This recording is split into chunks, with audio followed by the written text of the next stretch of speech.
Danielle Sassoon was a force. The Manhattan U.S. Attorney's Office was her domain. She was known for her unwavering commitment to justice. Sassoon had built a career on bringing down the corrupt. No one, not even the city's highest official, was above the law. Sassoon was a graduate of Harvard Law. She had a reputation for meticulousness. Her prosecutions were airtight. She had spent years climbing the ranks of the DOJ. Her dedication was unquestionable. Her colleagues respected her.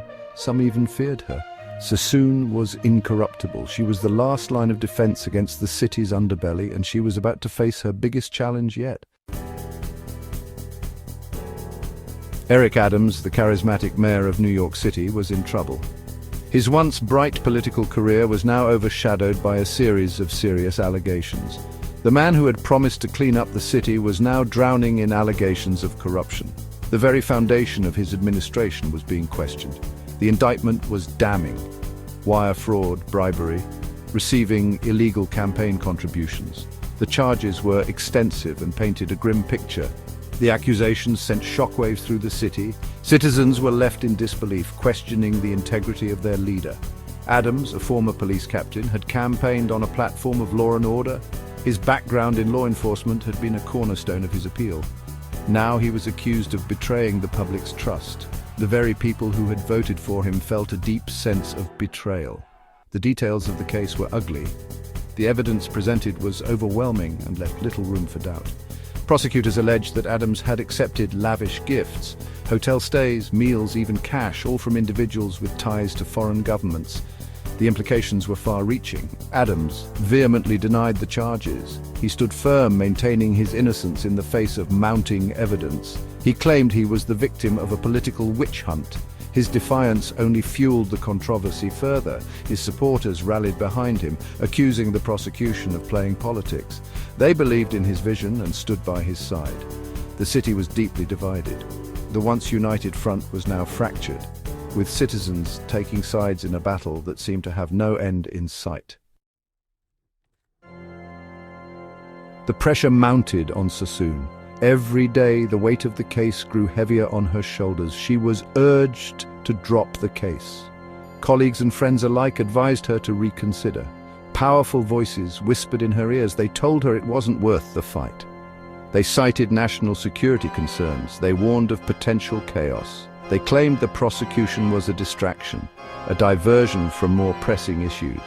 But Sassoon refused to budge. Her resolve was unshakable. She believed in the case. She had faith in the justice system. She believed in the evidence. Every piece of it told a story.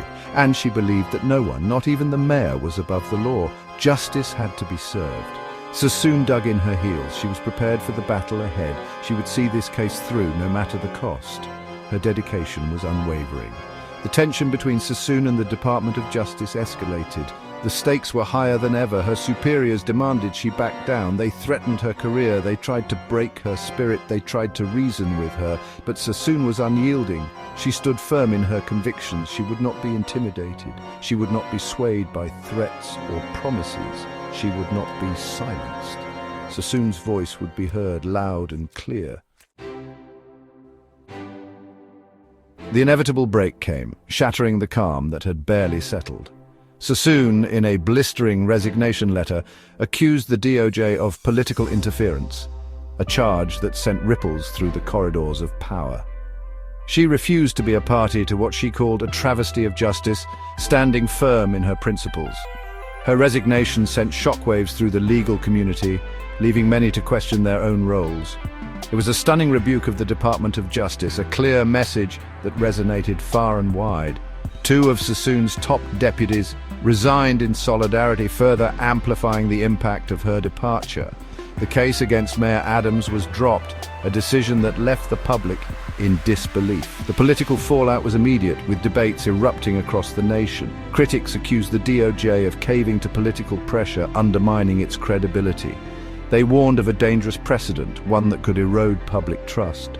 The integrity of the justice system was in question, casting a long shadow over its future. Sassoon's resignation was a turning point, a moment that would be remembered for its boldness. It exposed the fragility of the justice system, revealing cracks that many had long suspected. And it left a lingering question. If a powerful mayor could escape accountability, what hope was there for anyone else? The future of justice seemed uncertain.